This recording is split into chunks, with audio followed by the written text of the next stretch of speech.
नमस्कार दोस्तों, आप सभी का हमारे YouTube चैनल आस्तिक संसार में स्वागत है। भगवान भोलेनाथ की कृपा आप सभी पर हमेशा बनी रहे। यदि आप भोले भक्त हैं और मंदिर जाते हैं तो आपने देखा होगा कि लोग शिव जी की परिक्रमा भी करते हैं, लेकिन काफ़ी लोग यह नहीं जानते कि शिवलिंग की पूरी परिक्रमा नहीं करते। जहाँ तक हो शिवलिंग की पूरी परिक्रमा ना करें। पर क्यों नहीं कर सकते शिवलिंग की पूरी परिक्रमा? बहुत कम लोग ही जानते हैं। शिवलिंग की आधी परिक्रमा के पीछे का क्या रहस्य है, आइए जानते हैं। शिवलिंग की आधी परिक्रमा के पीछे का यह कारण है कि जल चढ़ाने के बाद वह जल जिस रास्ते से बहकर जाता है उसे निर्मली कहा जाता है, जहाँ से निकलकर जल जमीन में बने गड्ढे से आगे निकल जाता है। यदि शिव मंदिर में यह निर्मली ढकी हो, आपको दिखाई ना दे रही हो, यानी गुप्त रूप से बनी हो, तो फिर आप पूरी परिक्रमा कर सकते हैं। ऐसे में आपको किसी भी प्रकार का कोई दोष नहीं लगता है।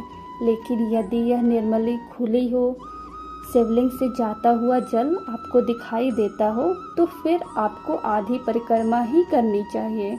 किसी भी स्थिति में शिवलिंग की निर्मली को लांघना नहीं चाहिए और इसलिए अर्ध परिक्रमा का प्रावधान किया गया है।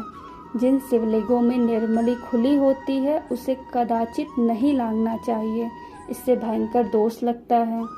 इससे जुड़ी एक प्राचीन कथा है, चलिए इससे जुड़ी यह कथा भी सुनते हैं। प्राचीन काल की बात है। पुष्पदत्त नाम का एक राजा हुआ करता था। यह पुष्पदत्त भगवान शिव भोलेनाथ का सच्चा भक्त था। पुष्पदत्त नियम से रोजाना भगवान भोलेनाथ को पुष्प अर्पित करता था। इसके लिए उत्तम सुगंध वाले फूलों को लाने के लिए किसी के भी पुष्प वाटिका में चला जाता और वहां से प्रतिदिन सुंदर सुंदर सुगंधित फूल चुराकर ले आता था। जब रोजाना फूलों की चोरी होने पर माली को संदेह होने लगा कि कोई न कोई यहाँ पुष्प चुरा रहा है, हो ना हो अवश्य ही कोई चोर है। वाटिका का मालिक काफ़ी परेशान रहने लगा। उसने कई बार चोर पकड़ने की कोशिश की। वह रात रात भर जगता, दिन भर निगरानी रखता, मगर उसे कोई वाटिका में आते हुए दिखाई ही नहीं देता।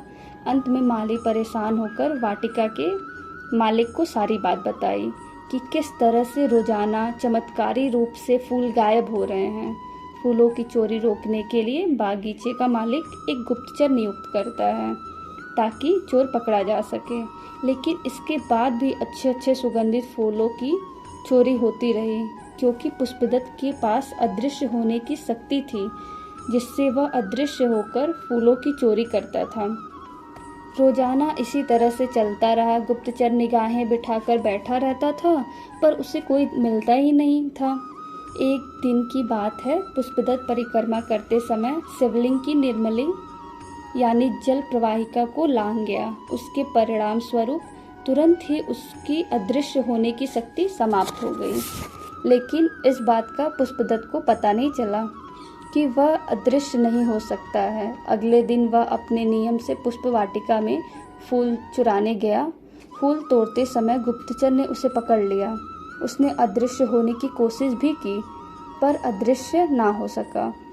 किसी तरह से वह वहां से जान बचाकर भाग निकला और अगले दिन सुबह पूजा करने के पश्चात उसने भगवान का स्मरण किया और उनसे पूछा। तब भगवान भोलेनाथ ने उसके अदृश्य होने की शक्ति के लुप्त होने का रहस्य बताया और तब से यह प्रावधान कर दिया गया कि निर्मली का जल